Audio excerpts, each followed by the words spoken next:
Good morning, America. For our viewers in the West, the first debate, Kamala Harris confronts Donald Trump. Breaking overnight, the vice president and former president meet for the first time at the ABC News presidential debate. I'm talking now. Does that sound familiar? Donald Trump was fired by 81 million people. With 55 days until the final votes, they trade attacks on key issues. The economy. Donald Trump actually has no plan for you because he is more interested in defending himself than he is in looking out for you. She doesn't have a plan. She copied Biden's plan, and it's like 4 sentences, like run, spot, run. Abortion. The government, and Donald Trump certainly, should not be telling a woman what to do with her body. For 52 years, this issue has torn our country apart. The border. They're destroying the fabric of our country by what they've done. Donald Trump got on the phone, called up some folks in Congress, and said, kill the bill.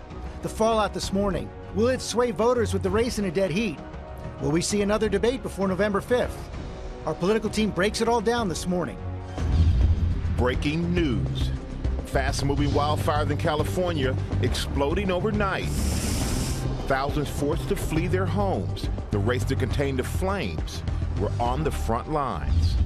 Hurricane Francine strengthens overnight, now just hours from landfall. We are live on the Gulf Coast. Ginger has the track and timing.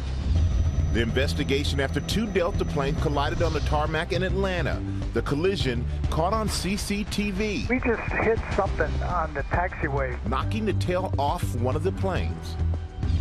Grocery price wars. Amazon takes aim at its rivals. Could its new low-cost line save you money? Look what you made me do. Look what you made me do. And overnight, Taylor Swift makes her presidential endorsement following the debate. Her message to her more than 280 million Instagram followers. What you just made me. Live in Times Square, this is Good Morning America. We do say Good Morning America, and Americans now have less than 2 months to make their final decision. Let's get right to last night's high-stakes ABC News debate. With just 55 days until the final votes in a race that is in a dead heat, Kamala Harris faced off against Donald Trump. It was the first time the two have ever met in person. The night began with the vice president walking across the stage to shake the former president's hand. Harris clearly signaling there that she wanted to take command, kicking off 90 minutes of confrontation. Former President Trump on defense for most of the night. In the first debate, polls say that voters think Harris won. Our team is live in Philadelphia this morning. Chief White House correspondent Mary Bruce starts us off. Good morning, Mary. Good morning, George. Well, this was a fierce and fiery face-off. Donald Trump on the defensive for much of the night. Kamala Harris taking every chance she could to get under his skin, goading Trump to go off message while avoiding much focus on her own vulnerabilities. The policy often overshadowed by these personal attacks. But this morning, the big question remains, will any of this be enough to fundamentally change the dynamics of this race? It started with what appeared to be a moment of civility, a historic handshake initiated by the vice president, the rivals meeting for the very first time. Kamala Harris, let's have a good debate. Have fun. Thank you. But the niceties didn't last, the nominees quickly digging into each other, beginning with the issue top of mind for many voters, the economy. Donald Trump actually has no plan for you because he is more interested in defending himself than he is in looking out for you. She doesn't have a plan. She copied Biden's plan, and it's like 4 sentences, like run, spot, run. 4 sentences that are just, oh, we'll try and lower taxes. The vice president repeatedly goading Donald Trump, trying to get under his skin. And what you will also notice is that people start leaving his rallies early out of exhaustion and boredom. The former president taking the bait. She said people start leaving. People don't go to her rallies. There's no reason to go. But Trump throwing the heat right back at her. Wait a minute. I'm talking now. If you don't mind, please. Does that sound familiar? She went out. One of the most contentious exchanges of the night on abortion. Harris trying to capitalize on Democrats' advantage on the issue. One does not have to abandon their faith or deeply held beliefs to agree. The government, and Donald Trump certainly, should not be telling a woman what to do with her body. I have talked with women around our country. You want to talk about this is what people wanted? Pregnant women who want to carry a pregnancy to term, suffering from a miscarriage, being denied care in an emergency room because the healthcare providers are afraid they might go to jail, and she's bleeding out in a car in the parking lot?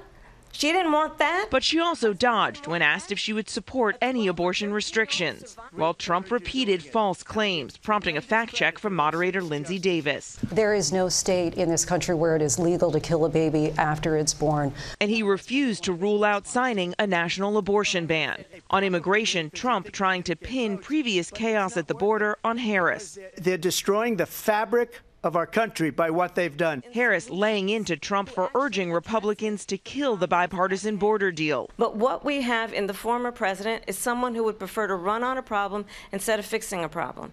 And I'll tell you something, he's going to talk about immigration a lot tonight, even when it's not the subject that is being raised. Trump responding by repeating a false conspiracy theory about migrants eating people's pets in Springfield, Ohio. I just want to clarify here, you bring up Springfield, Ohio, and ABC News did reach out to the city manager there.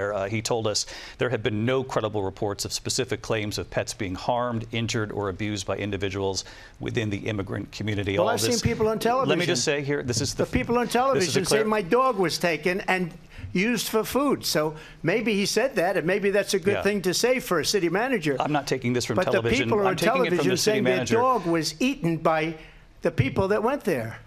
Again, the Springfield city manager says there's no evidence of that. Vice President Harris, I'll let you respond to the rest of what you've heard. You talk about extreme.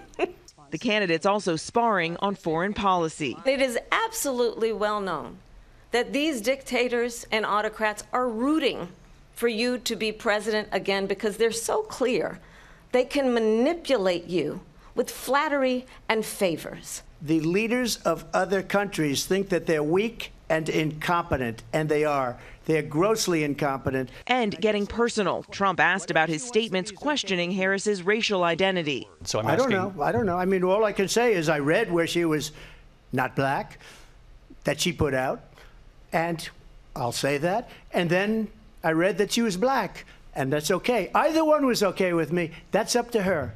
That's up to her. I mean, honestly, I think it's a tragedy that we have someone who wants to be president who has consistently, over the course of his career, attempted to use race to divide the American people. Less than 2 months until the election, Trump still refusing to concede he lost the last one. You have said, quote, you lost by a whisker, that you, quote, didn't quite make it, that you came up a little bit short. I said that? Are you now acknowledging that you lost in 2020? No, I don't acknowledge that at all. But I you said did that say sarcastically. You know that. It was said, oh, we lost by a whisker. That was said sarcastically. Look, there's so much proof. All you have to do is look at it. And they should have sent it back to the legislatures for approval. The reality, there is no evidence of widespread voter fraud, and President Biden won the 2020 contest. Harris using the moment to call Trump unqualified. Donald Trump was fired by 81 million people. So let's be clear about that. And clearly he is having a very difficult time processing that. But we cannot afford to have a president of the United States who attempts, as he did in the past, to upend the will of the voters in a free and fair election. And when you then talk in this way in a presidential debate and deny what over and over again are court cases you have lost because you did, in fact, lose that election, it leads one to believe that perhaps we do not have in the candidate to my right the temperament or the ability to not be confused about fact. That's deeply troubling, and the American people deserve better. In their closing statements, Harris vowing to help take the country forward. I intend to be a president for all Americans and focus on what we can do over the next 10 and 20 years to build back up our country by investing right now in you, the American people. While Trump finally honed in on his message, questioning why Harris hasn't accomplished her plans during her time as vice president. They've had 3.5 years to create jobs and all the things we talked about. Why hasn't she done it? Now, the Harris team this morning is thrilled with her performance, so much so that they are already challenging Trump to another debate. But it remains to be seen if what we saw last night is going to be enough to move the needle. Now, one voter who was swayed by what they saw, Taylor Swift, posting to her 283 million Instagram followers that she has seen enough and done enough research to make up her mind, endorsing Kamala Harris. Robin. All right, our thanks to you, Mary. And we're going to go to Rachel Scott now for more on what is going on behind the scenes of the Trump campaign in the wake of last night's debate. Good morning to you, Rachel. Hey, Robin, good morning. And there were many questions about what version of Donald Trump was going to show up on that debate stage last night. And I will tell you, this is not the version of the former president that many of his close allies wanted to see. In fact, some of the people that are closest to the former president, including Republican Senator Lindsey Graham, called this a missed opportunity for Trump to really lay it all out there, draw that contrast with Harris on the issues that he has an edge on, the economy, immigration. They wanted to hear what he said in that closing statement a lot earlier in the debate. Heading into this debate, we knew that Harris was going to try and get under Donald Trump's skin, and she definitely did. His volume only getting louder and louder as the debate progressed. And then the former president made that unexpected surprise appearance inside the spin room. Traditionally something we don't see from candidates unless they feel like they didn't really get their message across on that debate stage. And he was asked directly about that challenge from Harris for a second debate, and he would not commit. He was asked just a few moments ago in an interview about that challenge from Harris for a second debate, and he would not commit again. It's perhaps the most telling sign of how the former president really maybe felt about how he did on that debate stage last night. Remember when President Biden was in this race, he said that he would debate him anytime, anywhere, any place, and now he's hedging, Michael. Yeah, it looked like everything has changed for him, Rachel. Thank you so much for that. And our political director and Washington Bureau Chief Rick Klein is tracking the polling in this neck-and-neck race. Rick, the candidates, they tried to play to their strengths last night. Yeah, good morning, Michael. We talked going into the debate about how much more Harris had to do to define herself. And you saw both candidates trying to let voters know about where they stood on some of the issues that voters are already predisposed to think they're pretty strong. The big example of the night, as we discussed, Trump kept going back to immigration and the southern border. And here's a big reason why. It is one of the strongest issues he has. He is seen as more trustworthy among voters by a 9-point margin. 45% of Americans trust him more than Kamala Harris on the issue of the border, so that's why he went to it over and over again. On the other side, you saw Harris with some of her stronger moments talking about abortion rights in very emotional and visceral terms, and this is an indication why, of all the issues that we've polled on with ABC News and Ipsos, we see a much stronger edge for Harris over Trump. On this, more than anything else, 47%, almost half the country, say she's more trustworthy on abortion rights. That plays directly into the gender gap. We've also talked a lot about this so far in this campaign. It is a big one. Women are 13 points more likely to be supporting Kamala Harris than Donald Trump. So again, this is playing to her strength. Right now, this debate sets up this next 2 months, and it's not just about appealing to voters who might be on the fence about who to vote for, but whether to vote at all. And that's why you saw the candidates last night playing to their strengths. George? Okay, Rick, thanks. Let's bring in our Chief Washington correspondent, John Carl, our Chief Global Affairs anchor, Martha Raddatz. Welcome to you both. John, let me begin with you. I think one way to think about what was going on last night is that Kamala Harris was engaged in a kind of psychological warfare. Yeah, and it began right from the moment the debate started, even before it started, when they walked onto the stage and Kamala Harris walked over to Donald Trump, going to his side of the stage for a handshake that Donald Trump did not expect and seemed like he didn't want. He started out the debate relatively calm, at least for a couple of minutes. But as the debate wore on, he became increasingly rattled and angry, yelling a lot of his answers as Kamala Harris tried to provoke him, tried to get inside his head, hitting some key touch points, ridiculing his crowd size, talking about how he is saying he is mocked by people around the world, talking about the long litany of former senior Trump officials, people that Donald Trump hired who now say that he is unfit for office. And Trump clearly was upset. He took the bait over and over again, was unable to really take the argument to Kamala Harris. Now, this morning, George, Donald Trump is saying this is his best debate ever, his greatest debate ever.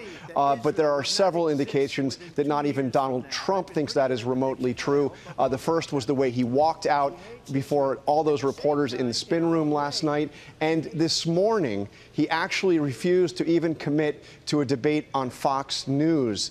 He doesn't seem to want to get on the stage again with Kamala Harris. Okay, and Martha, there was a fair amount of attention on foreign policy last night, trade with China, the Gaza war, the war in Ukraine. Harris's mantra, Donald Trump has been weak and wrong. Exactly, and Donald Trump fired back, of course, saying that the war in Ukraine would not have happened. Vladimir Putin would not have gone in if he were president. He says the same thing about Israel, offered absolutely no evidence. And in fact, at one point, David Muir saying directly to him, "Do you want Ukraine to win this war?" Seems like a pretty simple question, George, but he never answered that question. He also claimed that millions had died, that fake numbers were coming out of Ukraine.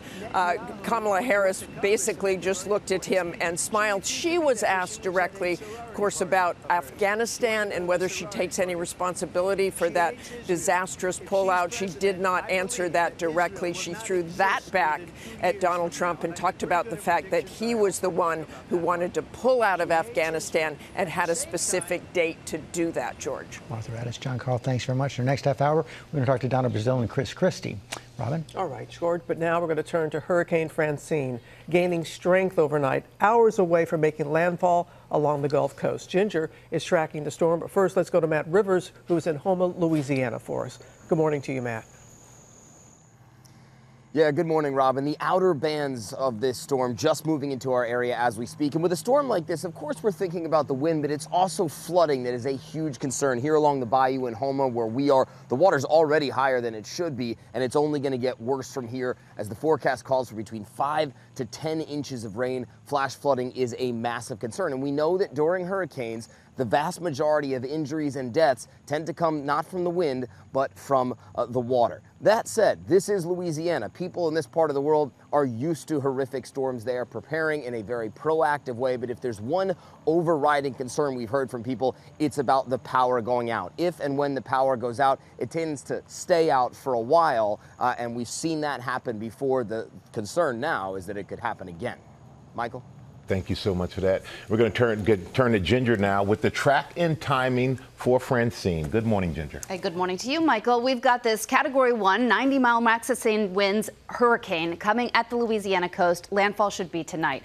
We time it out there for you. You can see it kind of slowly makes its way up into Tennessee. So anybody really, Mississippi, Alabama, Arkansas, Tennessee, you need to be paying attention as well as Louisiana. But that's where we find Lafayette, Baton Rouge, Houma, all in the hurricane warning. New Orleans in a hurricane watch. I would worry about those power outages, especially as wind gusts could easily be 75 miles per hour as it traverses past New Orleans tonight. You see the timing there at 7 p.m.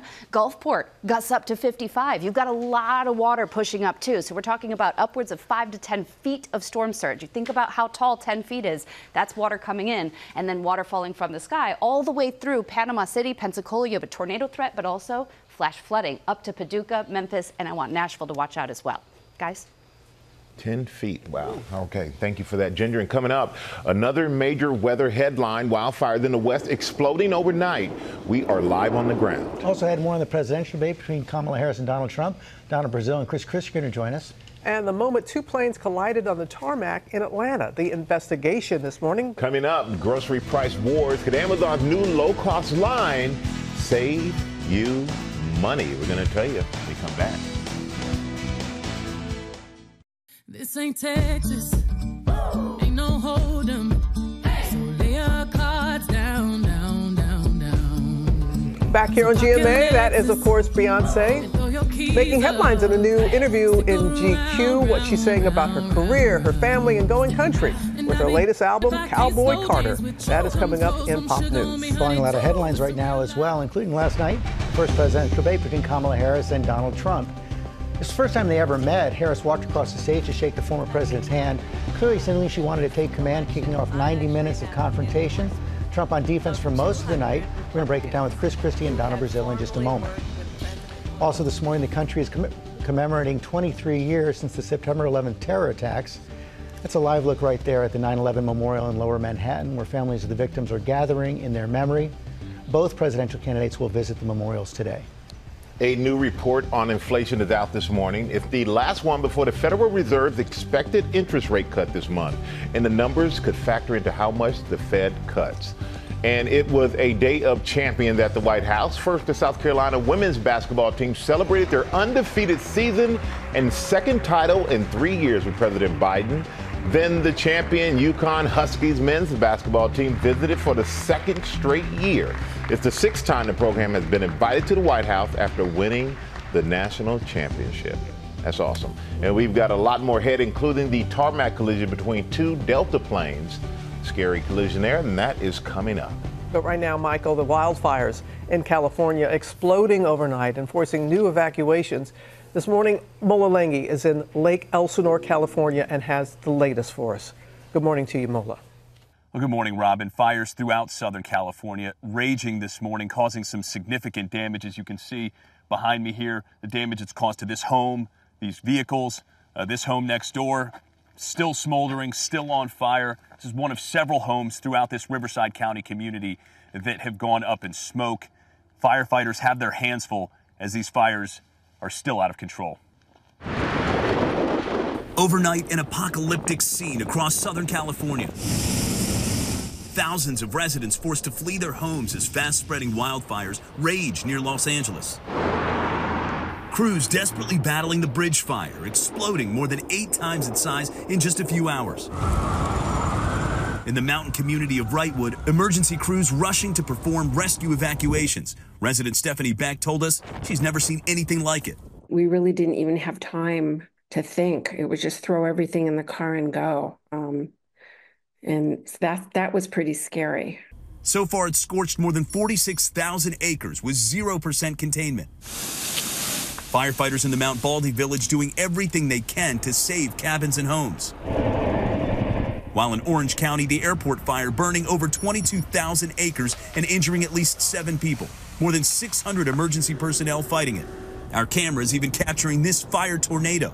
The fire in Orange County moving quickly Tuesday night as firefighters have been attacking it on the ground and by air. Meanwhile, folks fleeing their homes as some homes have already gone up in smoke. It's just a nightmare. Resident Candace Lace telling us the community of Lake Elsinore is devastated. My girlfriend lost her home and I had to call her and tell her that she's losing her home. I could see it on fire. The blaze devouring houses, cars, and everything in its path. Several buildings destroyed. Well, authorities in San Bernardino County, where the line fire still raging this morning, say they have taken a 34-year-old man into custody in connection with that fire. He's being held on $80,000 bail. Robin? All right, we appreciate your reporting on that, Mola. Okay, George? Robin, let's go more on last night's debate between Kamala Harris and Donald Trump right now. Christie is here and Donna Brazile down in Philadelphia. Welcome to you both. Chris, let me begin with you. You've debated Donald Trump several times. What did you make of last night? You know, it was an incredibly typical performance on his part when he's unprepared. Now, you know, I ran his debate prep in 2016 and 2020, and it was always a wrestling match, George, to try to get him to focus, to try to get him to stay disciplined. And it really was like a boxing match between us in prep. It's clear he didn't have anybody who would smack him around during prep this time, because he went out there and just did whatever the heck he wanted, straight from his instinct and his gut, which is to be angry and a grievance candidate. And the amazing thing was, for me, is that it's clear Vice President Harris spent a lot of time preparing, and she very deftly put in a whole bunch of bait. And every time she threw the bait out, he chased every rabbit down every hole, whether it was about rallies, whether it was about people eating pets in neighborhoods, and all these different crazy stories. And look, I think what people, her goal last night for the people that she was talking to was to look like she belonged up there. You know, she is a very lesser known candidate than Donald Trump. And so she did it. She accomplished what she needed to accomplish, and he helped her. Donna, it did seem like Kamala Harris was executing a strategy almost to the script. Absolutely, George. And first of all, I want to say I'm in Washington, D.C., but my heart, I'm sure like Robin and many others, is down on the Gulf Coast in Louisiana. So there was no question that there was one person who showed up as the next president. That was Kamala Harris. She had a solid performance. George, we knew that she had to go in there and introduce herself to the American people. She also had to lay out some fundamental issues and vision that she has for the country, but she owned the moment from that handshake. She didn't allow Donald Trump to get under her skin. Instead, he took the bait. She was solid and basically talking to the American people. She wasn't sidetracked by his taunts or his rantings. And so I think this gave the vice president an opportunity to once again go out there and continue to tell hardworking Americans how she's going to lower costs, protect the country, and also ensure that everybody in this country feels that we belong here, that she can unite us, and that she can keep America stronger again. Chris, the first initial polls show that most people who are watching believe that Kamala Harris won the debate last night. But how significant is it to the race? Nothing seems to move the polls that much. It's along the margins, George, as you know. Look, what are we talking about here? We're talking about 7 to 10% of the voters in 6 or 7 states. Everybody else has decided.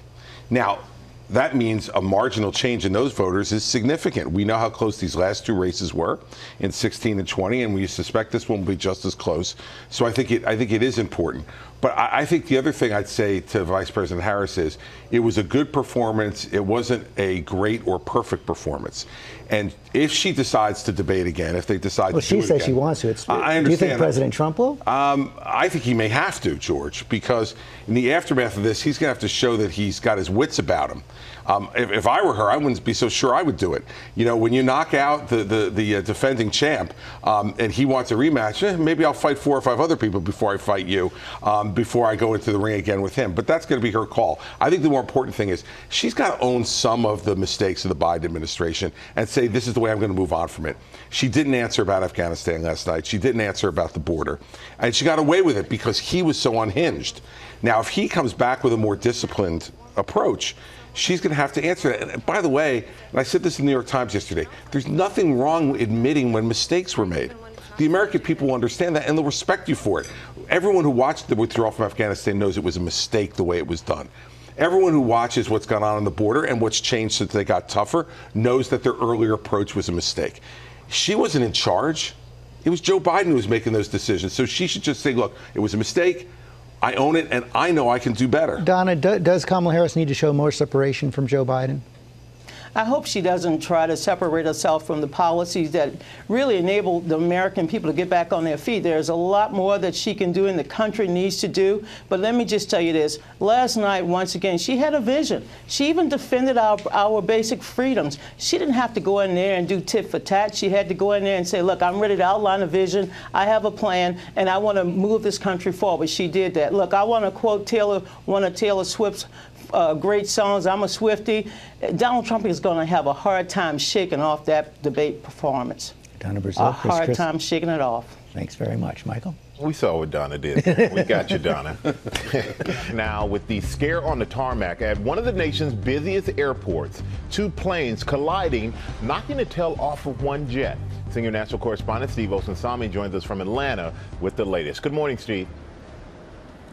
Good morning to you, Michael. Investigators are trying to figure out whether or not this was caused by, for example, a pilot error or by something as simple as the way the traffic lines are drawn on the taxiways.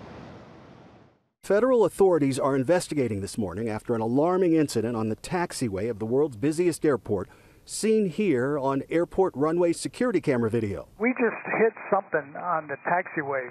Could you tell us what it was? A large Delta plane coming towards the camera with more than 200 people was heading to the runway, about to fly to Japan, when the tip of its wing, seen here, crashes into the back of a smaller regional jet with more than 50 people on their way to Louisiana. We were settling in, getting ready for a long 15-hour flight, and all of a sudden there was a bump, and it was a hard bump. Journalists from our local stations in Cincinnati and Tampa were on the smaller plane. This video from WCPO in Cincinnati shows part of the tail sitting on the taxiway. People on the smaller plane say no one was hurt, but it was still frightening. It felt and sounded like a car crash. There was, kind of that crunch. There was that push that you get. Oftentimes when these kinds of on-the-ground collisions occur, weather's involved, it's rain, it's nighttime, and so it's lower visibility. This was a bright, sunny day.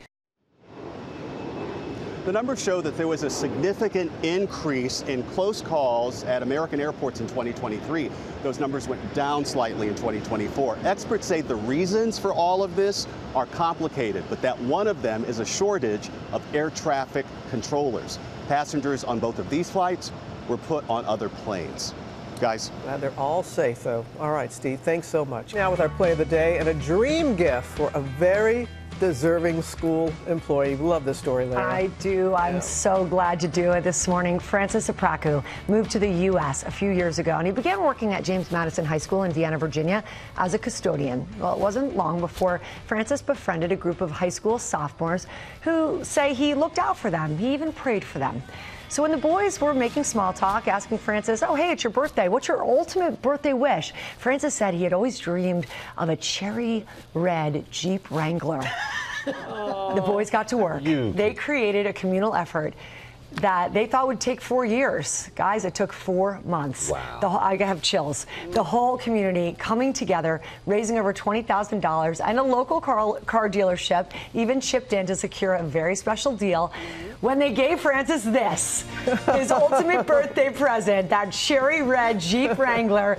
Francis was totally blown away, saying it was a day he will never, ever forget, and adding that he is so grateful to those sweet boys, their parents, and everyone in the community who helped make his American dream a reality. What a story. Pretty great. Yeah. He was very specific. Cherry red. Yeah, I think that's so cute. It's and those adorable. boys. I know. 10th grade boys. I thought it was going to take a couple of years, and like that. Thank you so much. We needed that today. Yeah, we sure did. Coming up, the dude abides. Yeah, Jeff Bridges is going to join us live here at GMA. Come on back. In Asia. Choose Mike. Good morning, America. It's 8 a.m. Breaking overnight. The vice president and former president meet for the first time at the ABC News presidential debate. I'm talking now. Does that sound familiar? Donald Trump was fired by 81 million people. With 55 days until the final votes, they trade attacks. Will we see another debate before November 5th? The reaction this morning. Overnight, Taylor Swift's endorsement following the presidential debate. Her message to her more than 280 million Instagram followers. The grocery price war is heating up. Amazon launching a new low-cost line to compete with rivals Walmart and Target. How low will prices go? Hold on to your cowboy hats. Beyoncé is opening up about her country album, her career, and her legacy. Plus, the surprising creative project she does outside of music. And the dude abides. Jeff Bridges is here as we say good morning, America. Live in Times Square, this is GMA. We just say good morning, America, GMA, and it's great to. Ooh, you winked at me. That was nice. You caught me off guard there. It's great to have Jeff Bridges here as well, and we are looking forward to talking to him. Oh boy, we have a lot to get to this morning, including the wildfire emergency in California. Several fires exploding overnight.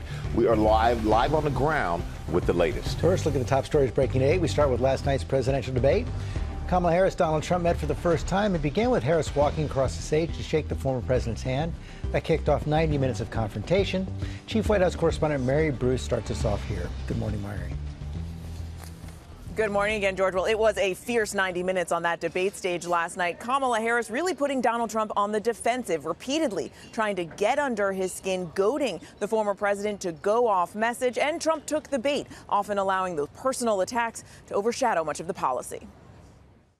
It started with what appeared to be a moment of civility, a historic handshake initiated by the vice president, the rivals meeting for the very first time. Kamala Harris, let's have a good debate. Nice to see you. Have fun. Thank you. But the niceties didn't last, the nominees quickly digging into each other, beginning with the issue top of mind for many voters, the economy. Donald Trump actually has no plan for you because he is more interested in defending himself than he is in looking out for you.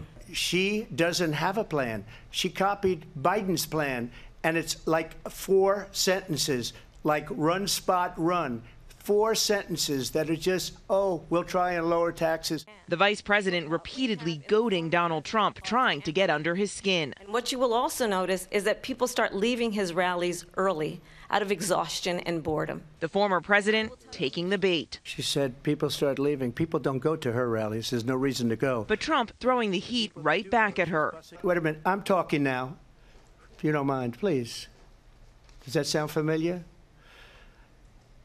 She went out. One of the most contentious exchanges of the night on abortion. Harris trying to capitalize on Democrats' advantage on the issue. One does not have to abandon their faith or deeply held beliefs to agree. The government, and Donald Trump certainly, should not be telling a woman what to do with her body. She also dodged when asked if she would support any abortion restrictions, while Trump repeated false claims, prompting a fact check from moderator Linsey Davis. There is no state in this country where it is legal to kill a baby after it's born. And he refused to rule out signing a national abortion ban. On immigration, Trump trying to pin previous chaos at the border on Harris. They're destroying the fabric of our country by what they've done. Harris laying into Trump for urging Republicans to kill the bipartisan border deal. But what we have in the former president is someone who would prefer to run on a problem instead of fixing a problem.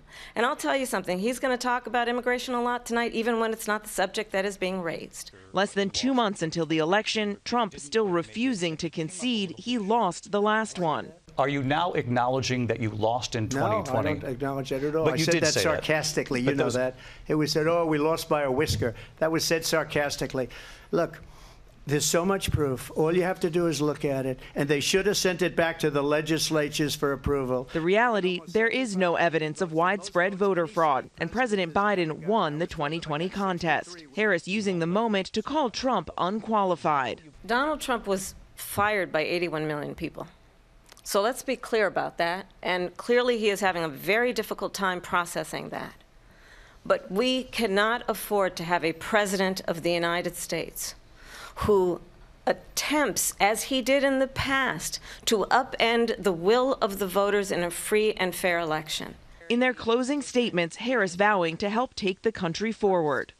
I intend to be a president for all Americans and focus on what we can do over the next 10 and 20 years to build back up our country by investing right now in you, the American people.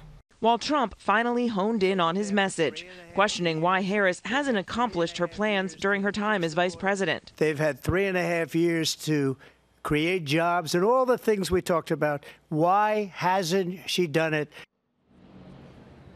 Now, the Harris campaign is certainly feeling good this morning, so much so they are now challenging Donald Trump to a second debate. We will see if we see that ultimately happen. But the question remains whether any of this moved the needle. Will it make a difference in this race? One voter who has been swayed, Taylor Swift, posting last night to her 283 million Instagram followers that she has made up her mind, endorsing Kamala Harris. Robin. Again, our thanks to you, Mary, for your reporting.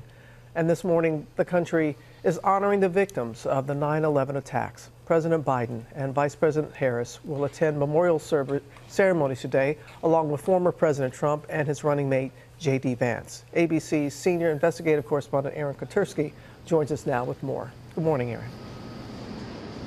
Good morning to you, Robin. After the combativeness of their debate, Vice President Harris and former President Trump share a decidedly more somber moment here in Lower Manhattan. President Biden, Harris, Trump, his running mate J.D. Vance are all here to mark 23 years since the September 11th attacks. And it makes the ceremony a temporary focal point of the campaign, but it is meant to be free of politics. There are no speeches, only the solemn recitation of names interrupted by the tolling of a bell to mark the times planes hit the World Trade Center and when the towers fell. But the presence of the president, the vice president, former president, and his running mate has brought extraordinary security to an event that is already viewed as a symbolic target. Families of those killed at this site are gathering now, many of them clutching photos of their loved ones, leaving flowers by their names at the 9/11 memorial.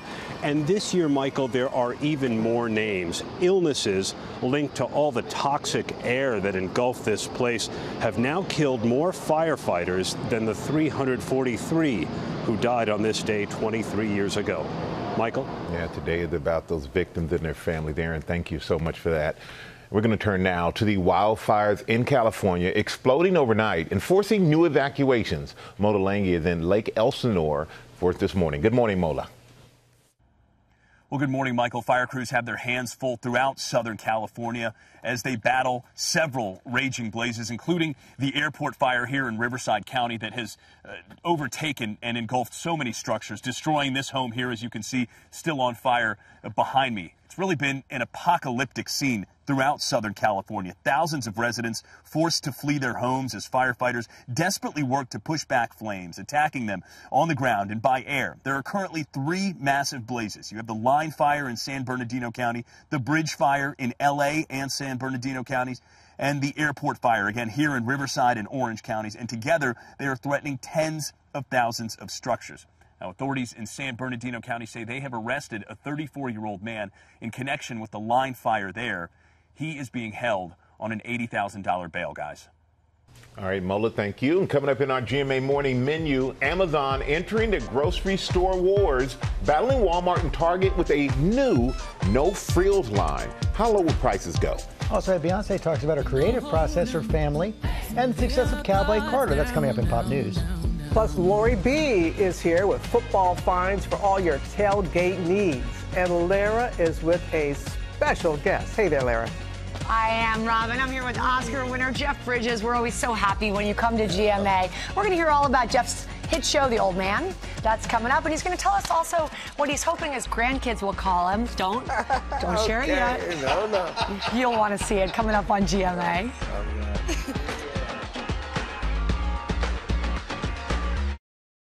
The countdown to the Emmys is on. Love it. Woo!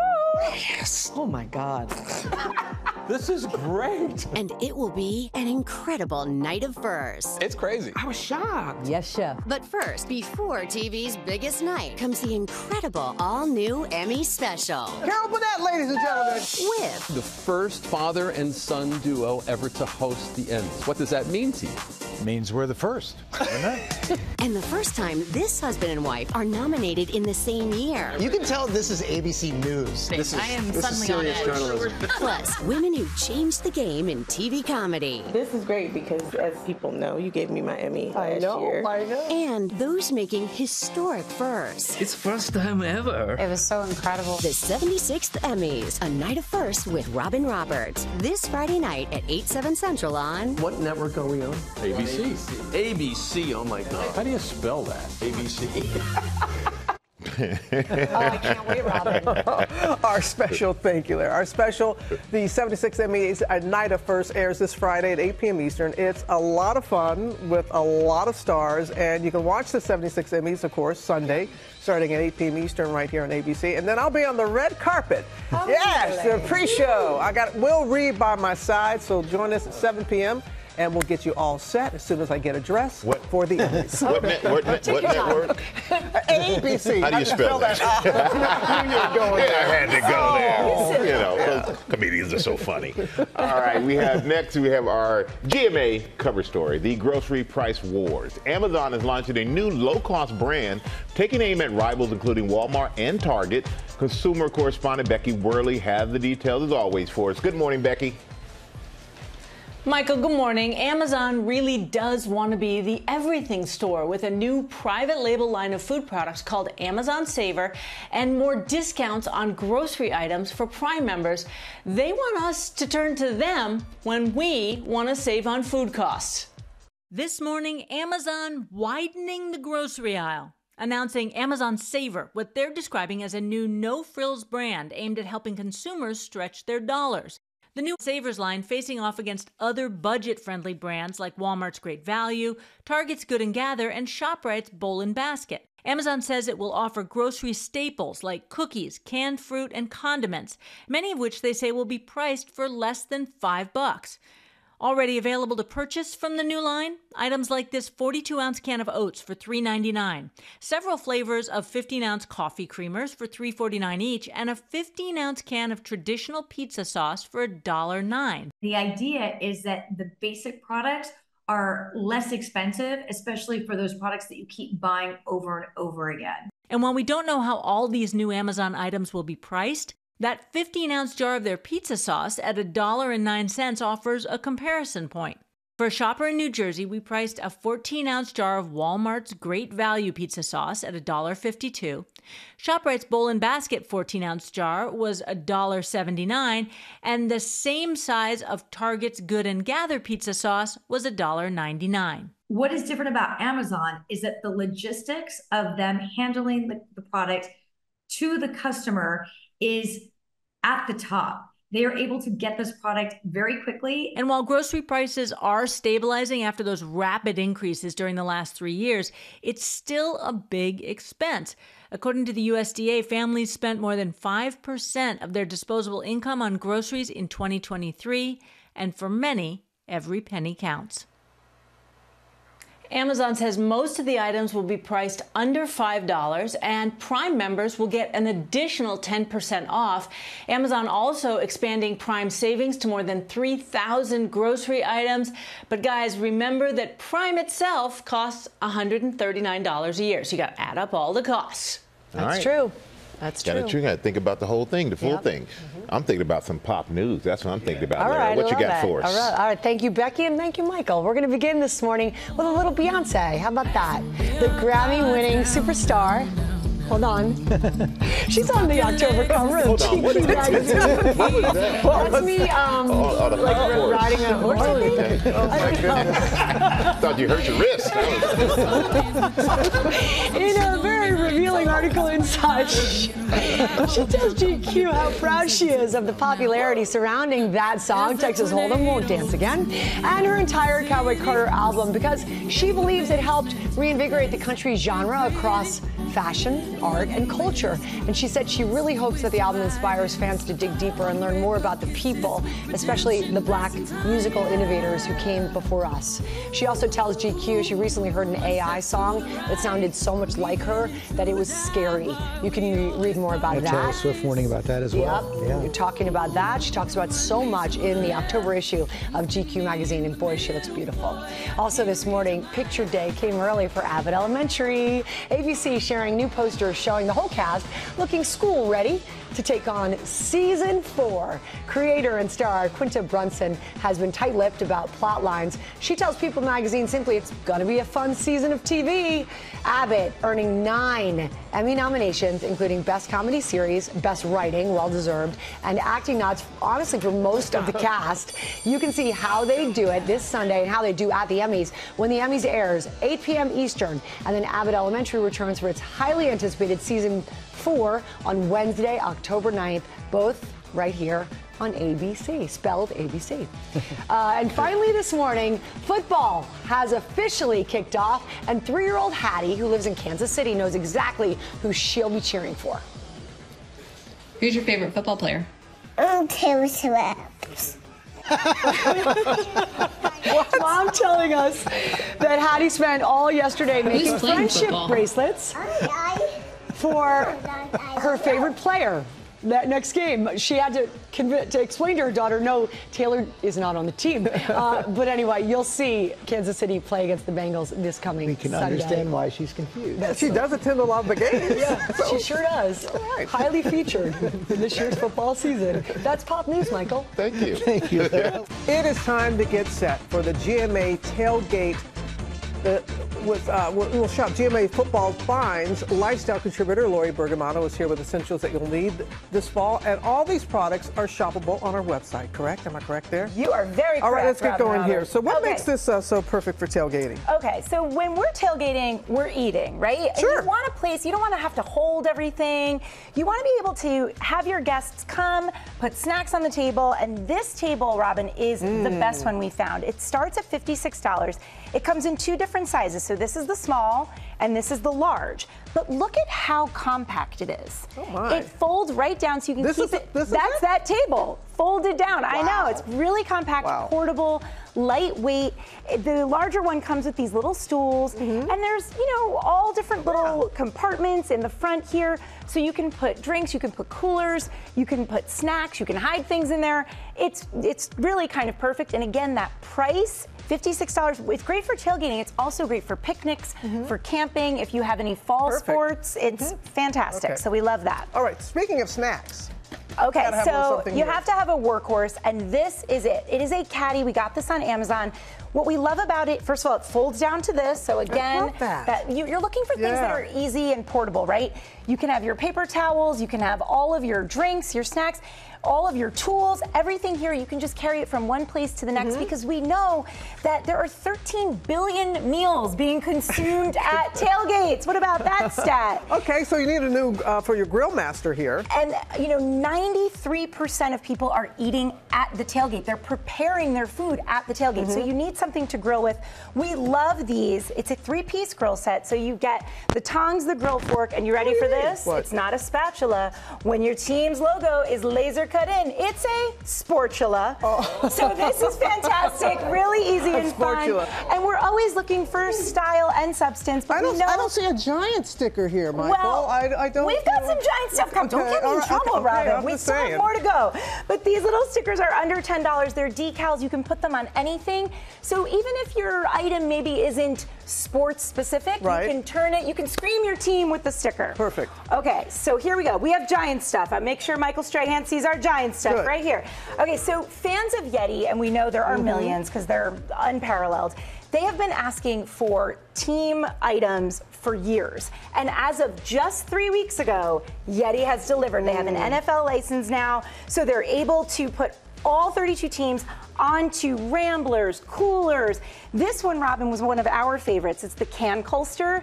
Because you know when if it's hot outside or it's cold outside, the can sweats or your hand is cold. This will keep your hand nice and comfortable, your drink nice and cool, and they have everything. Cocktail shakers, water bottles. It's just fantastic. I'm looking for a Saints one. I know we got We're going to get you one, Robin Roberts. We're going to scan that QR code and get you one. And finally, you've been to stadiums. You know you can't bring a big bag, but we need our things, right? You want to carry your things. So Vera Bradley launched this collection. Everybody loves this brand. It has that bandana bohemian vibe. That's my team, go Bills.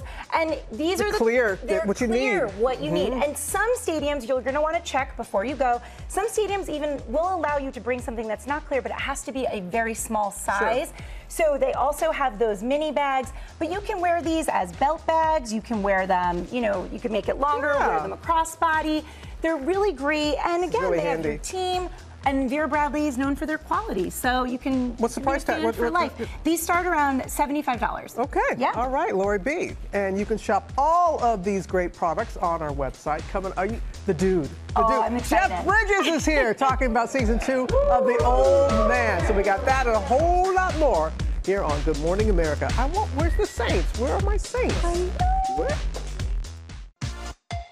Welcome back to GMA, live from Times Square. Yes, Oscar-winning actor who made his on-screen debut as a baby more than 70 years ago. Since then, Jeff Bridges has starred in more than 65 movies, including King Kong, Tron, Crazy Heart, of course, The Big Lebowski.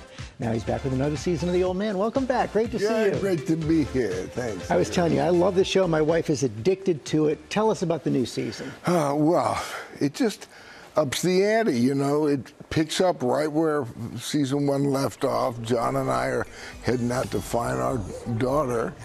And that picks up right there. Next thing you know, we're in Afghanistan on our way. And more international, hijinks and more emotional. Just the twists and turns, all of that stuff. It's so well written. John Steinberg, our showrunner, did a great job. And your show's called The Old Man, but your grandkids have another name for you. Right. I wanted them to call me Dude Pa. But they've shortened that down to just Duty. And I hope we were talking about dogs before the show started. I hope it's Howdy Doody, not Dog Duty. But anyway, I'm Duty, man. Nothing like kids. Nothing like kids. Yeah. But I echo what George said. I am addicted to the show as well. We're on the same page, and we're going to show everybody a clip. Let's check it out. What would you need? Transported into the valley. Supplies, day or two to observe the village and build a plan, and then we'd move. 20 men, small arms in and out. Can you do that? A day or two to observe the village is not enough. Oh, well, we have no time to delay. No time to delay. No time to delay. And I watched the show. You have an incredible cast. But you, John Lithgow, you two look like you have a lot of fun together.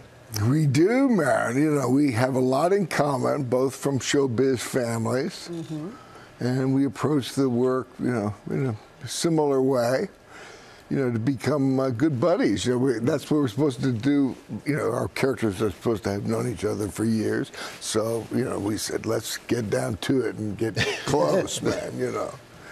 A lot of actors, you know, or some actors will say, just call me by my character's name, you know. And what? Really? Oh, yeah. And that works fine, too. Okay. But that's not our method. Our method is let's hang out, get to know each other, you know. Well, we got to change some things around here. Well, that jumps off the screen. Can I say we are so grateful and thankful that you're on the other side of your journey with cancer. And we share that. Yeah, we're both thrivers there, and so it's so wonderful to see you back in action. What's it like to be, you know, back at it? Oh, it's funny.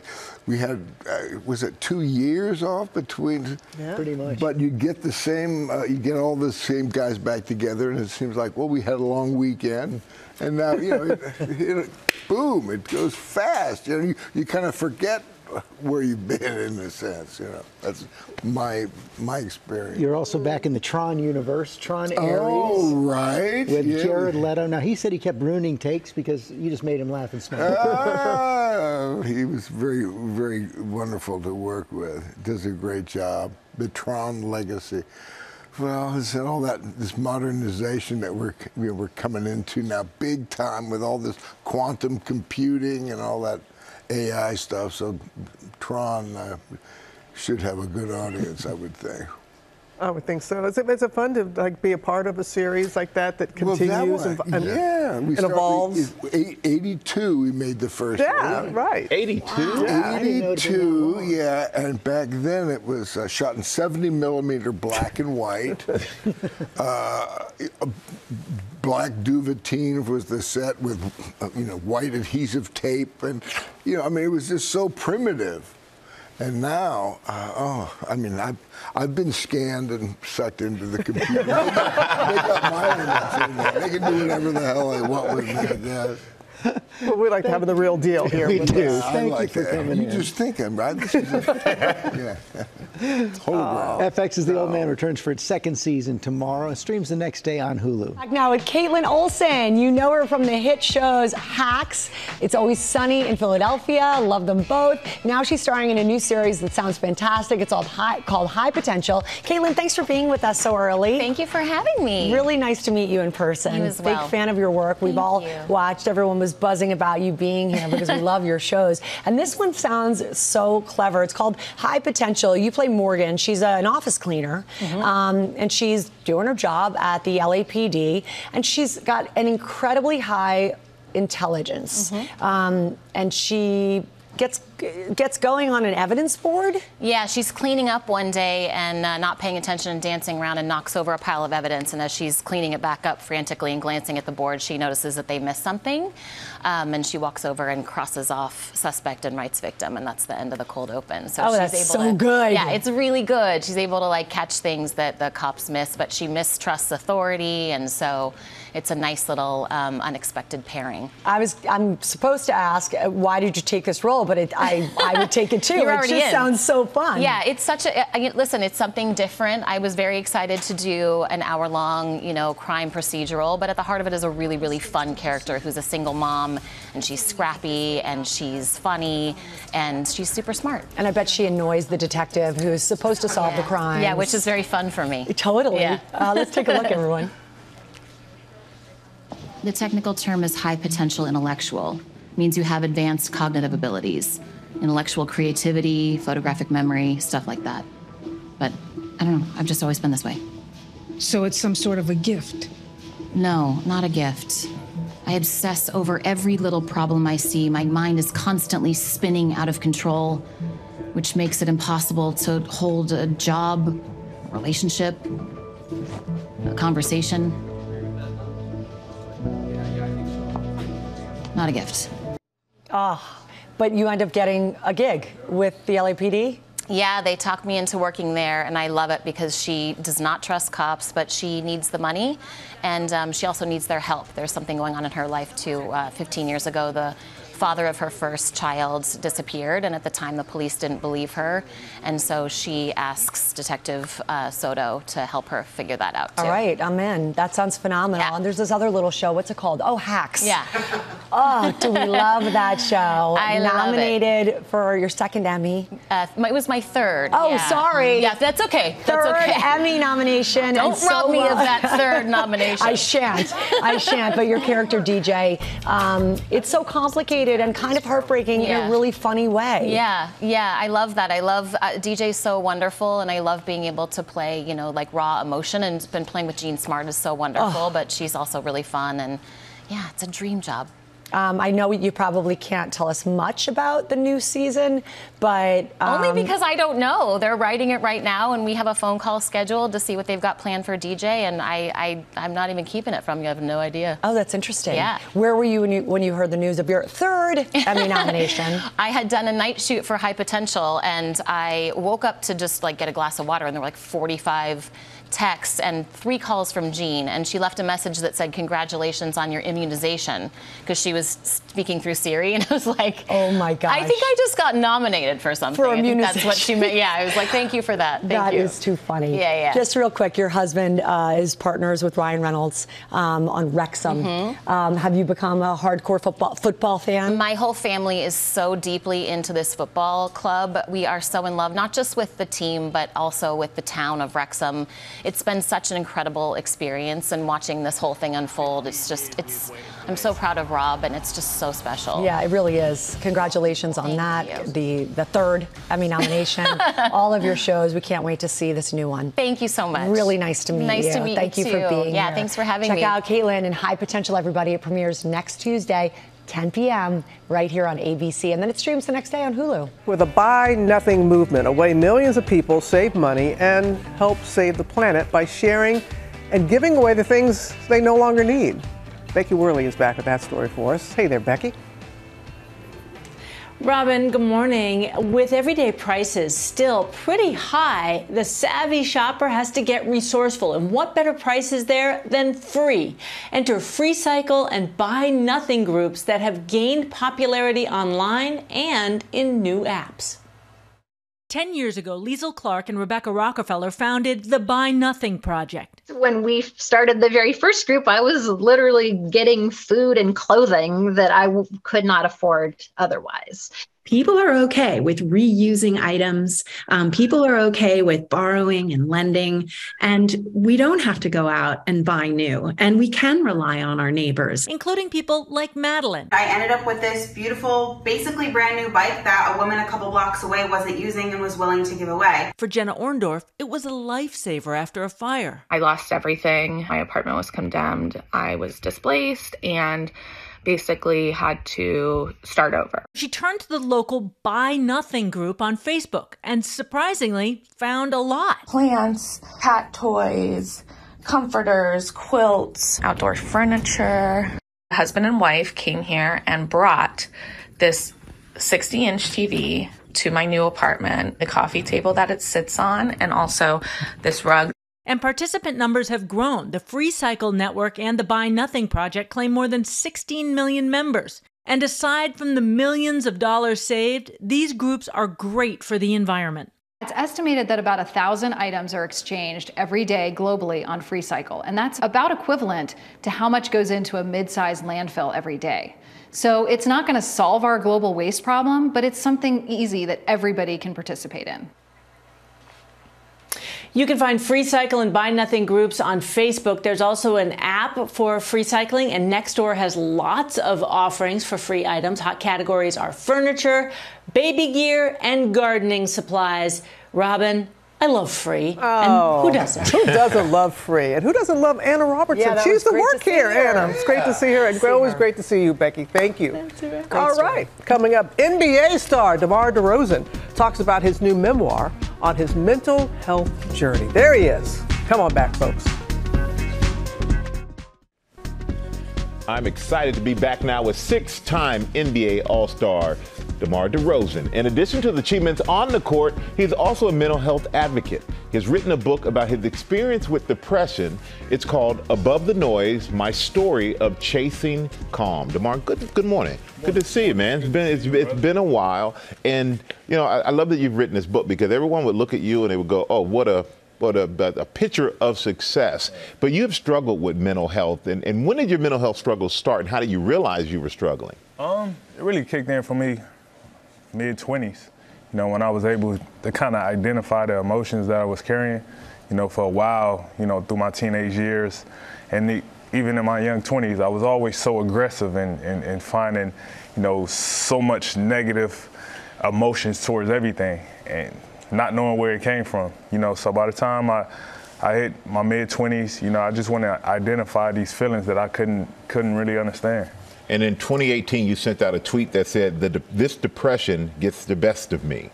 Now, what prompted that, and how did that help you, if it did help you? Yeah, what prompted it was overwhelming of emotions, of frustrations, of sadness. I think I just hit my wall at that point, you know, mainly screaming out for help. And I took it to Twitter, unknowingly, not knowing what was going to come next. But it was kind of selfish emotion that night, in the middle of the night, you know, feeling like I didn't have nobody to talk to, and I kind of screamed out for help. And with that, you know, led me to be able to sit here with you today. You know, it put me on a journey of trying to understand how to find that calm that, you know, you definitely need, that we all need. And now we see so many more athletes who are stepping out and saying, yeah, I'm struggling. Simone Biles, Naomi Osaka, Dak Prescott, Kevin Love.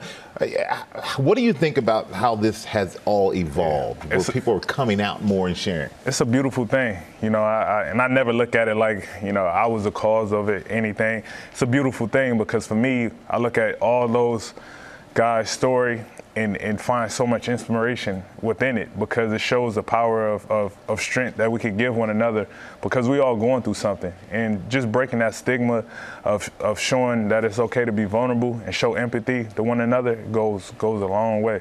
And something else I've been watching on YouTube, I've been watching your show, Dinners with DeMar. And on that show, you have like Dwayne Wade, Draymond Green, Damian Lillard, about some of the issues that they're facing. So what had that response been like? Man, it's been amazing, because one, these individuals I look up to, stories that, you know, conversation I had with these same individuals that inspired me to continue my journey. So it was something that I wanted to give to the audience, you know, for free. You could go to my YouTube channel and check it out, and hopefully help the next person. We got to get you on there too, you know. Hey, dinner for free on DeMar. Oh yeah, whatever you want. You can pick the restaurant. I take care of everything. But, you know, just putting everybody's life story in front and showing vulnerability and shows what we really go through, because I know it's easy for us to be perceived like we superheroes, but we really go through a lot of things that affect us in a lot of ways. And when you first put it out there, like, I'm struggling, was there some apprehension? Yeah, for sure. I was scared. I'm be honest. You know, I still have moments of